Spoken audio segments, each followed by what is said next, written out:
रंग रंगीलो प्यारो राजस्थान। वास्तव में अनेकता में एकता, ऐसी संस्कृति विदेशों में देखने को नहीं मिलती। अरे विदेशी जो विकसित देश हैं वो इस भारत की संस्कृति के लिए तरसते हैं, गाडोलिया लोहार की ड्रेस दे करके तरसते हैं और एक ड्रेस के वो 25,000 रुपए दे करके पहन करके अपना शौक पूरा करते हैं। ऐसी संस्कृति में जीने वाले हम राजस्थान वासी आज बड़े गौरवान्वित हैं कि आज के दिन हमारे देश के नियम कानून लागू हुए और इस महान पर्व को मनाने के लिए पूरे ग्रामवासी, ग्राम के मुखिया और नगरवासी सब पधारे हैं। बड़े गौरवान्वित समय है और इसी के लिए इन बच्चों ने ये संदेश दिया है, अनेकता में एकता। पूरा राजस्थान संस्कृति में और धार्मिकता में अपने एक से एक बढ़ करके यहाँ पर वीर हुए हैं, भक्त हुए हैं और ये संदेश बालिकाओं ने दिया। मैं इसी क्रम में आगे सम्मान की कड़ी में मैं इस विद्यालय को 2 वर्ष हुए हैं, उच्च माध्यमिक विद्यालय बने बालिका, और इसमें ग्रामवासियों का सहयोग भी अटूट रहा।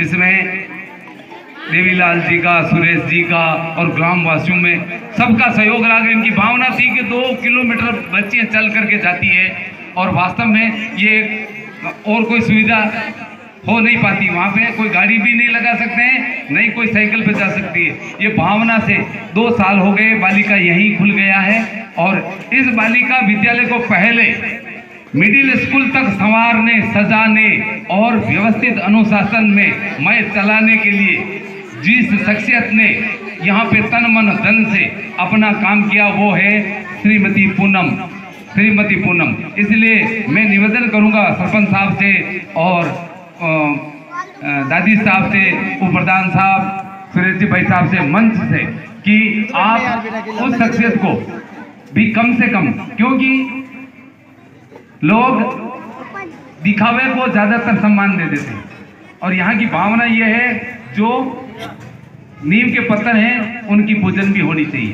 तो निश्चित रूप से मैं मन से निवेदन करूंगा कि श्रीमती पूनम जी रेगर, उनका स्वागत सम्मान आपके कर कमलों द्वारा हो जाए ताकि कर्मचारी के मन में जोश रहे और दूसरे कर्मचारी भी उनसे शिक्षा लेवे कि ऐसी शख्सियत है तो अपन भी कुछ काम करेंगे ताकि उनसे प्रोत्साहन मिलेगा।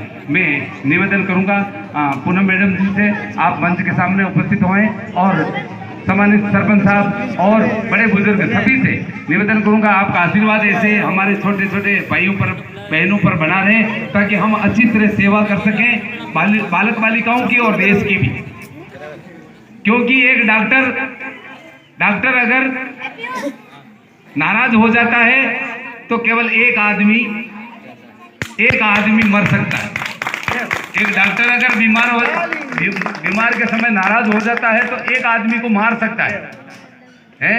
पर अगर एक गुरुजी अगर निष्क्रिय हो जाते हैं तो पूरी क्लास और पूरा विद्यालय निष्क्रिय हो जाता है। इसलिए सभी को सक्रिय करने के लिए आपका आशीर्वाद है और आपका यह आशीर्वाद पूर्ण रहेगा। ये पूरे विद्यालय परिवार का आशीर्वाद है। ये सब पेन भी देना था, ये नहीं सर, एक हमारे लाए थे।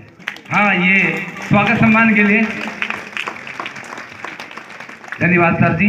एक इस विद्यालय परिवार को 15 अगस्त पे भी लगभग 2100 रुपए का दान किया था बालिकाओं के लिए और अभी भी 1200 रुपए भेजे।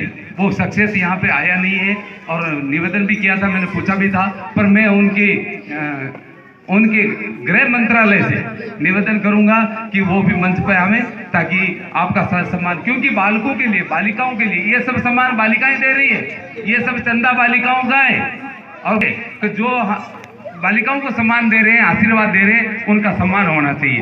तो मैं भाभी जी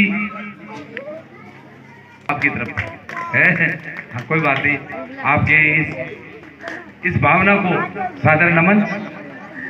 क्योंकि गुरुजी ने कहा था अभी सरपंच साहब ने कहा था कि कोई पार्टी नहीं, परिवार में कौन सी पार्टी, सब पचमता गांव एक है। मैंने तो देखा इस पचमता की धरा को नमन है सर जी, इस पचमता की धरा को इसलिए नमन है कि एक देव धनी दरबार है, इसमें कोई धर्म नहीं है, कोई धर्म नहीं। जब भी देव धनी दरबार का कोई काम होता है तो एक एक घर सारे, कोई जाति नहीं, सारे खड़े रहकर के कार्यक्रम को सफल बनाते हैं। इसी के साथ में मैं पुनः धन्यवाद दूंगा दादी परिवार को। गुरु जी का आशीर्वाद मिला था, रतन जी का, और आपका भी आशीर्वाद मिला, इसके लिए बहुत बहुत धन्यवाद घनश्याम जी। और पधारते रहना। दादी साहब 2 मिनट का समय और चाहिए, 2 मिनट केवल, 2 मिनट।